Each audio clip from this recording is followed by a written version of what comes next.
Hello guys, this is me Simo Urahara, and in this video I will talk about something that I have wanted to discuss for a long time. It's about a certain category of Shinigamis. They have been distinguished in one aspect from the others, and I think some of you have noticed the thing that I'm going to talk about. I will talk about the male Shinigami and their female Zanpakuto. So almost all the Shinigami that we saw in the story and witnessed the way their Zanpakuto formed, all the Zanpakuto were formed with the same gender as their owner. For example, Rokia is a female, and so her Zanpakuto Byakuya is a male, and so his Zanpakuto Senbon Sakura. Rangiko is a female, and so her Zanpakuto Haineko.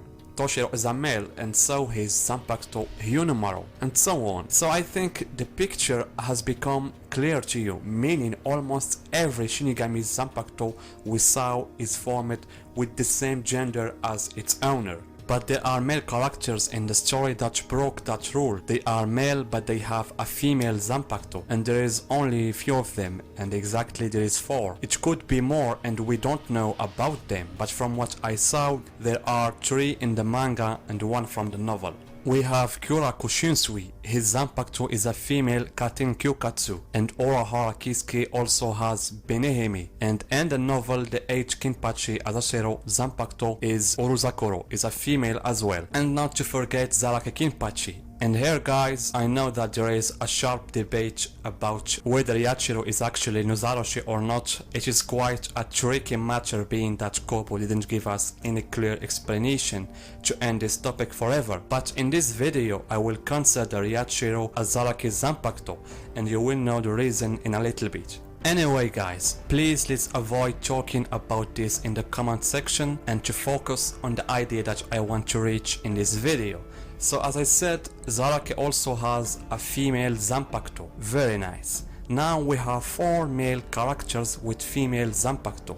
But before I move to the second half of this topic, let's review together the concept of a Zanpakuto. As we know, a Zanpakuto is basically the essence of the inner soul of the Shinigami, which manifests itself within the Asauchi and later forms the Zanpakuto. Anyhow, the basic idea is that all of these inner feelings of the Shinigami, the essence of his heart and his power, are all together manifested in the end and forms the Zanpakuto. Very nice. On this basis, the 4 characters that I mentioned and have a female Zanpakuto, in a strange way, all have a common point. If we check Kyoraku, for example, and we looked at his past, we will see that when he was young, there was a person he clung to a lot, even more than Yamamoto, and here I'm talking about his sister-in-law, Nanao's mother. When Kyoraku was young, his relationship with his brother wasn't good, but all that changed when Nanao's mother arrived. Because of her, his relationship with his brother became better, and it was clear that the young Kyoraku had a special affections for his sister-in-law because of her kind soul.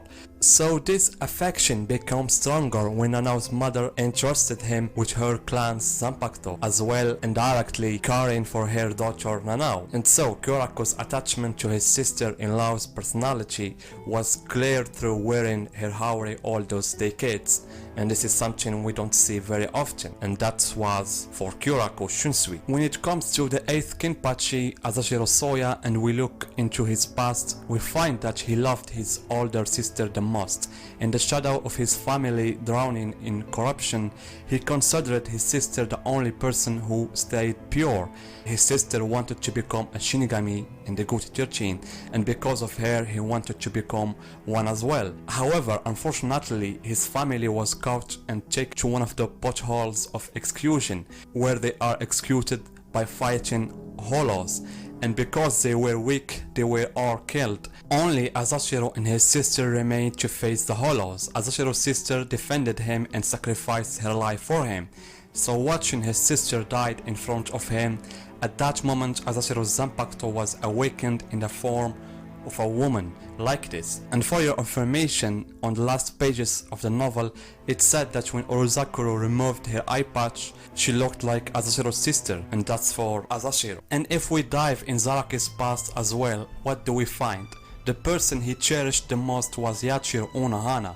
When she fought him in that brutal battle, we discovered that Yachiro wasn't a normal person for Zaraki. Before he met her, he was a lost kid in the darkness of not finding a rare opponent who could fight him.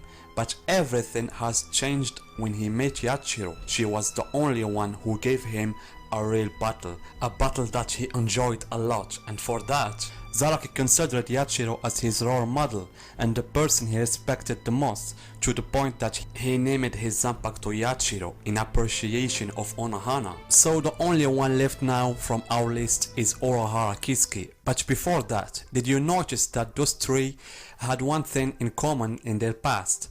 They were all affected by a woman in their past. Zaraki with Yachiro Urahara, and Kyoraku with Nanao's mom, Azashiro with his sister, and the three of them are males and they have a female zanpakutos. So what I'm trying to reach here, and according to the way a zanpakuto is showcased in its owner's sword, I can say that because the three were affected by female characters, it left a trail in their lives that formed their zanpakuto as a female creature. This may not be the reason for everyone, but taking into consideration the points that I have mentioned before, and if we link everything together, it's likely that's what happened. Therefore, and based on this theory and what happened to Zaraki, Kyoraku and Azashiro, Kisuke might have been through the same thing, because he also has a female zanpakuto. So is it possible that in the past there was a woman that impacted his childhood? And the name Zanpakuto Benihime is the Crimson Princess.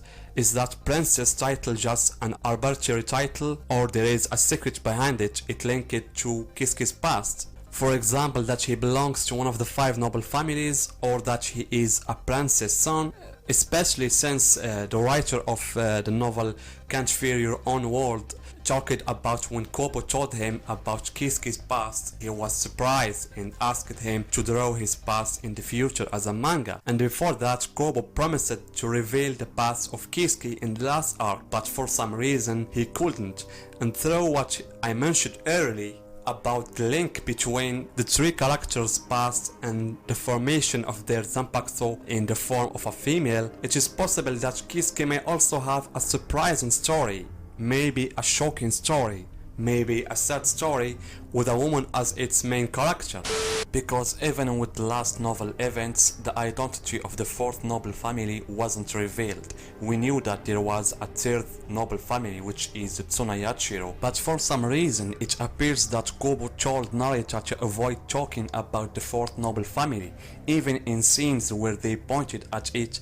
Its name wasn't mentioned, and so the fact that Narita said that Kobo told him about Kisuke's past and he avoided talking about the 4th noble family or saying anything about its identity could be because Kisuke's past is linked to that family. It may be that Kisuke is a member of it, and for some reason he hiding it. And also, it's not necessary that Kisuke must be one of the 5 great noble families, but he may be the son of a distinguished family in the series, because it turned out that there are distinct families such as the AC family who have that miraculous zanpakuto. In the end, the point that I want to reach is, I think Kisuke had a story with a woman in the past. It could be Yurichi, and both they had a secret, or another woman. Who knows, the woman that forms the Bankai of Kisuke is similar to a character from Kisuke's past, like what happened with the 8th Kenpachi and his zanpakuto Orozakuro. As I said before, the form of his zanpakuto is similar to his sister, so maybe it's the same thing for Kisuke. So what do you think, guys, of this theory? And also, how do you expect Urahara's past would be like if it was revealed?